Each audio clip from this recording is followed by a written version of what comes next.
Today's video is on how to make decisions that are not based in fear and how we can recognize when we are making decisions in fear and how to do it in a different way. For those of you that don't know me, my name is Tess, and I help my clients break through limiting beliefs and work with their childhood trauma that may be blocking them and keeping them small so they can step into their empowerment. So let's dive right in today. So I'm somebody that used to have a strong fear response, and when I had to make a decision, I would make it in a rash decision because I was coming from a space of fear. And I would get very activated if things didn't move the way that I had expected them to. So life is going to have challenges, and many times we have plans in life and life doesn't move in the way that we expected it to. This is something that won't ever change. This is a part of the human experience.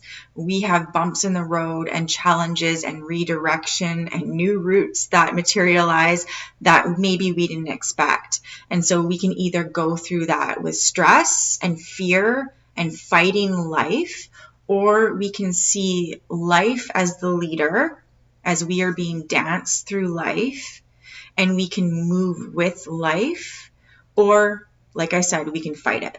When we choose to move with life and understand what happens in our body and in our mind when we face or come up against these challenges, then we can move with life in a more effortless way where it's not so bumpy.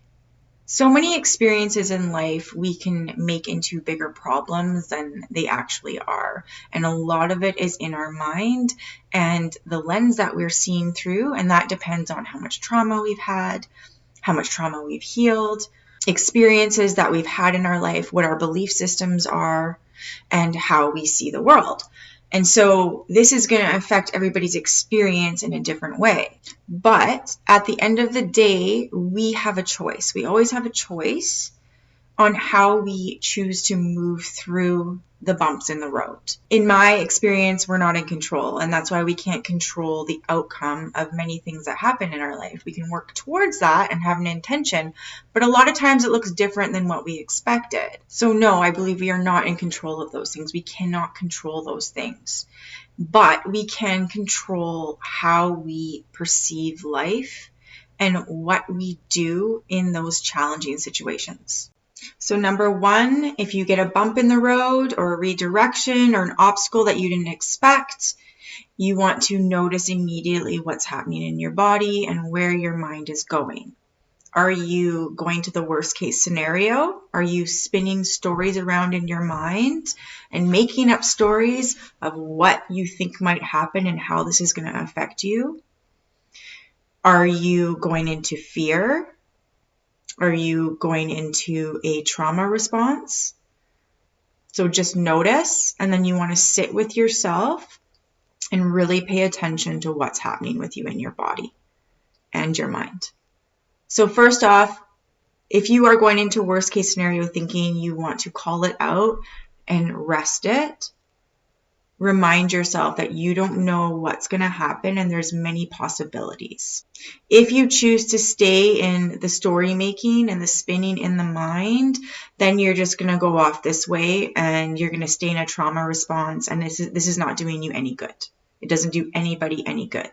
So once you have called this out, if you can try to relax your mind and tell yourself, okay, this isn't doing me any good, I just need to stop. You want to learn to self-soothe. So if you're really having a hard time with everything, put your hands on your heart and even say to yourself, I'm so sorry you're disappointed. I'm so sorry that this fell through. I'm so sorry it didn't work out the way you wanted.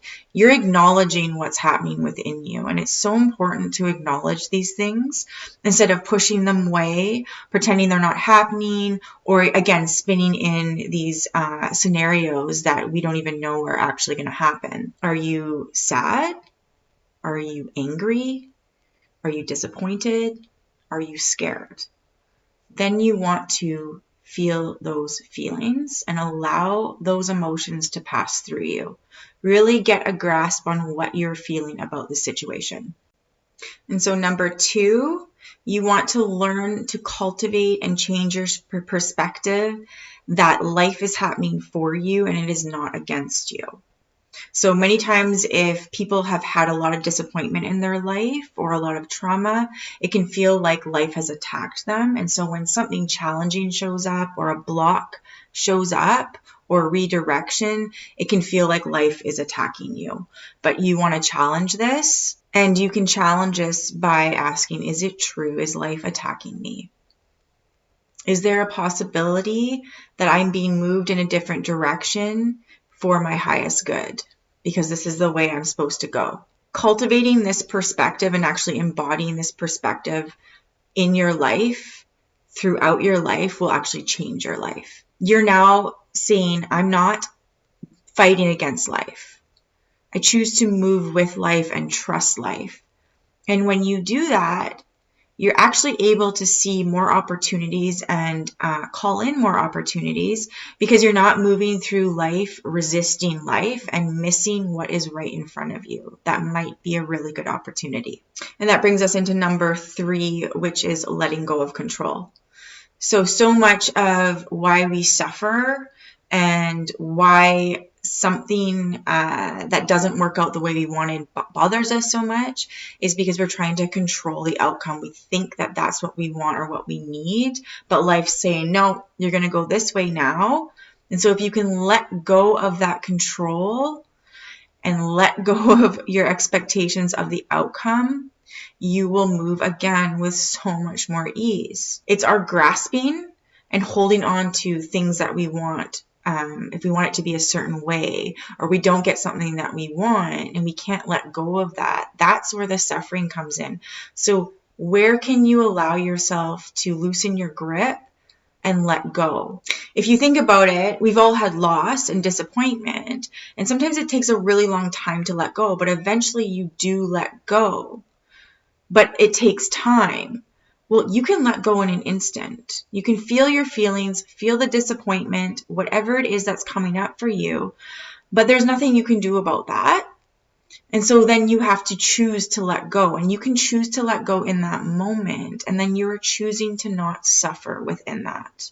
And so then when you let go, now you're more open to what is being shown to you.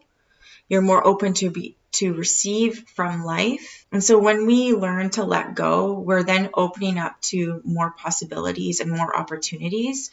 And we have a deeper space and sound space to really listen to what life is speaking. And number 4, and so if you have a decision to make, because usually when something doesn't work out, there's a decision that has to be made.